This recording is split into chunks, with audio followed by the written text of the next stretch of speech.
ہم سب اپنی زندگی میں ایکسپیرئنس کرتے ہیں خوف کا، تفکرات، غم، پریشانی، کیا بنے گا میرا، کیا بنے گا اس کام کا، میرے بچوں کا کیا ہوگا، میرے گھر کا کیا ہوگا. کسی انسان کے ساتھ ہمارا کوئی اختلاف ہو جاتا ہے، ہم سمجھتے ہیں کہ وہ ہمیں کوئی نقصان دے دے گا، یا اور ایسی چیزیں انسان کی زندگی میں اسے غمگین کرتی ہیں، فکر مند کرتی ہیں. اور بہت بار ہم نے دیکھا، ہم سب کا تجربہ ہے کہ جن چیزوں کا ہم غم کرتے رہے، جن کا فکر کرتے رہے، جن کے بارے میں پریشان رہے، وہ وہی کوئی نہیں، وہ ویسے نہیں ہوا. اور کئی ایسی چیزیں ہو گئی جن کے بارے میں ہم نے سوچا بھی نہیں تھا.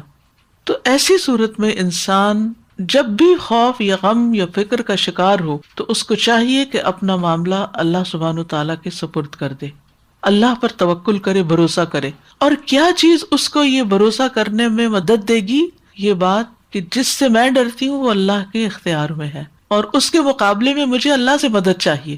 اور آپ دیکھیں گے کئی انہونی چیزیں ہونے لگتی ہیں، اور ایسے ایسے کام ہو جاتے ہیں کہ انسان کو یقین بھی نہیں آتا یہ کیسے ہو گیا، اللہ نے کیا. ان اللہ علی کل شیء قدیر، بے شک اللہ ہر چیز پر قادر ہے، کوئی بھی چیز اس کے قبضے قدرت سے باہر نہیں. تو جس بھی چیز کا انسان کو خوف لاحق ہو کہ یہ مجھ پر غالب آ جائے گی یا مجھے نقصان دے گی، اس پر انسان کو چاہیے کہ اپنا معاملہ اللہ کے سپرد کرے اور اس کے مقابلے کے لیے اللہ سے مدد مانگے. ان ینصرکم اللہ فلا غالب لکم، اگر اللہ تمہاری مدد کرے تو تم پہ کوئی بھی غالب نہیں آ سکتا. وَإِن يَخْذُلْكُمْ، اور اگر وہ تمہیں چھوڑ دے، فَمَنْ ذَا الَّذِي يَنصُرُكُمْ مِنْ بَعْدِهِ، تو کون ہے جو تمہاری مدد کر سکتا ہے اس کے بعد. لیکن بات یہ ہے کہ ہم اپنے معاملات اپنے ہاتھ میں رکھنا چاہتے ہیں، یا اپنے سے کچھ طاقتور انسانوں کے ہاتھ میں، ان پر زیادہ بھروسہ کرتے ہیں، اسباب پر ہمارا بھروسہ زیادہ ہے اور اللہ کی قوت اور قدرت پر کم. تو سچے ایمان کا تقاضا یہ ہے کہ اسباب تو اختیار کیے جائیں لیکن بھروسہ اللہ کی ذات پر ہو. انی توکلت علی اللہ ربی و ربکم ما من دابۃ الا هو آخذ بناصیتها ان ربی علی صراط مستقیم. یہ آیت بھی ایک وظیفہ ہے.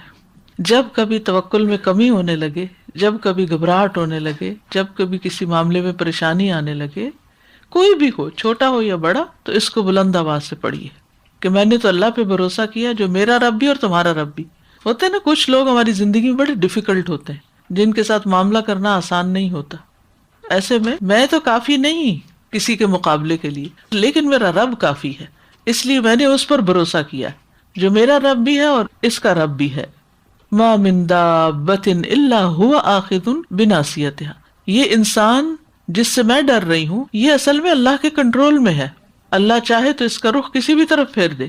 ان ربی علی صراط مستقیم، بے شک میرا رب سیدھے رستے پر ہے. یعنی میرا رب جو بھی کام کرتا ہے وہ درست سمت میں کرتا ہے،